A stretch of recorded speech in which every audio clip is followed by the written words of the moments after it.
here with utility man, Jag Robinson, doing it all. Let's just list it out. You had 2 tackles, you had 4 kickoffs, 2 receptions, a touchdown. Yeah. Talk about getting a touchdown out here today. I was pretty pumped about it. I've been waiting all year for that.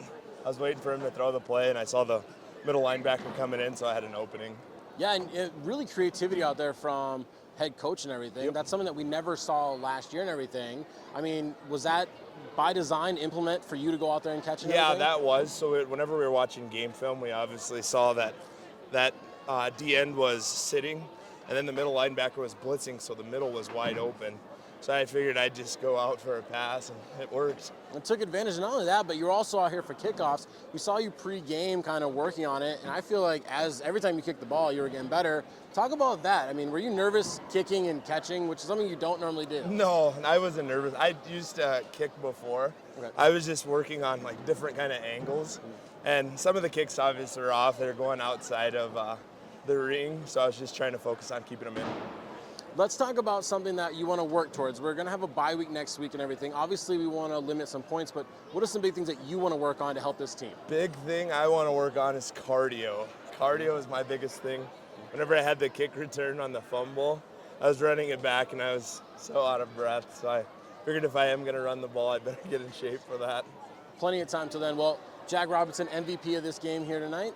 Thanks, man. All right, thanks. So I'm here with Derrick Dyer. He had a big day today, 7 solos, 5 assisted, and 2 tackle for losses. How are you feeling after your performance? Feeling pretty good, a little sore, but next week we getting right back to it. Yeah, so bye week next week, so get a little more rest, but coming off of obviously not the result you're looking for, what can we do to help change that, kind of swing things in our favor? Well, I think we got a lot of time to grow as a team, to be able to get our communication down, and for us to be able to work on game tackling and being able to be there around the ball. Yeah, so something to look forward to in the next few weeks. In the next few weeks, you're going to see a big change in our defense, big change in our offense. We're going to be putting up a lot more points, and we're going to be doing a lot more stops. Perfect, thank you.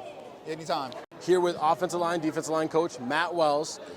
Coming off a loss here at home, not the result we wanted, but what are some positives you saw out there from your lines tonight? Tonight with the line, I think we did a little bit better as far as blocking. We did receive a sack tonight, so that was one of my main concerns. Could we come in and make sacks? Could we come in and make pressures? Could we block a little bit more? I just feel like we're so young on both sides of the ball. So just us learning more about just learning the pass rushing, learning the pass protections and everything. I just think we still need more work at that. Yeah, and I think there's a lot of times that we were calling that, you were able to get Corey Henry, got a lot of pressure back there and everything. Talk about having him with your defensive line now, the type of juice that kind of brings to the team. So tonight, I can say we started all of our veterans with Corey Henry, of course, coming back, Tony, which is the nose guard, coming back, and also Dyer with his second season coming in. But it's just, having that missing piece with our middle linebacker, Ducey Burrell, having that vocal leader, having that person that just understands the defense a little bit more. It just kind of gives a little bit of a shakiness, but I think we'll get a lot better with them down there, giving a solid pass rush, just understanding the game and understand we got to play 4 quarters. So with that being said, talking to everybody about it, bye week, what's something that you want to work on so when we go into our game after that, you're ready to go? Like, what do you... Honestly, just for O-line wise and D-line wise, understanding landmarks, understanding down the distance, understanding, what's the importance of knowing our assignment and getting there. One thing I know Coach Dante says to me a lot and says to the players, our athleticism guys here, but knowing our landmarks, knowing where we got to get to and letting our athleticism speak after that is what we still got to get. Like I said, we got a very young team. Even down from the quarterback, everybody's young. So we got to just get them up to speed. Perfect. Yes, sir. Coach Matt Wells,